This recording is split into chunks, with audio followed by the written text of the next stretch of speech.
বহুত দুৰ্ভাগ্যজনক আজি আমাৰ কচুগাঁও সমষ্টিৰ আমাৰ কচুগাঁও ইউনিয়নৰ আজি এজন এটা মেম্বাৰ বাটুল লামা মাৰ্ডি আজি এটা আমাৰ ইয়াতে স্পট ডেটত মাৰা গ'ল।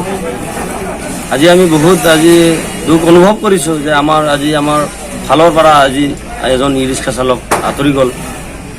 তো মই আমাৰ এই 29 নং সমষ্টিৰ আমাৰ আমাৰ উকিল মুছাহাৰী ছাৰক, তাৰ লগত আমাৰ MLA আমাৰ ৰবিৰাম ছাৰক, তাৰ লগত আমাৰ 4th ডিষ্ট্ৰিক্ট আমাৰ উইলছন হাজদা ছাৰক অলৰেডি মই জনাইছোঁ বস্তুখিনি।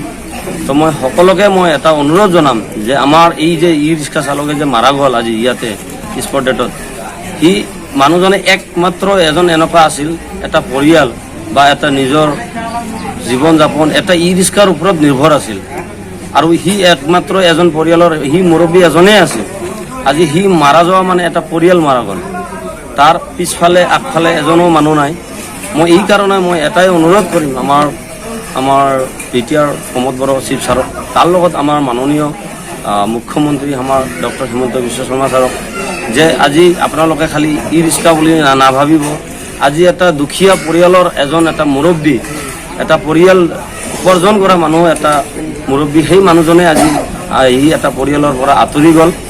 মই এটাই আৰু এবাৰ ক'ম, মই এটাই অনুৰোধ কৰিম সকলো যিমান 29ৰ যিমান প্ৰতিনিধিত্ব কৰা সকলো ছাৰ, তাৰ লগত আমাৰ প্ৰমোদ বড়ো ছাৰ, তাৰ লগত আমাৰ CM ছাৰক, যে এই পৰিয়ালজনক কিবা এটা সঁহাৰি দিব লাগে।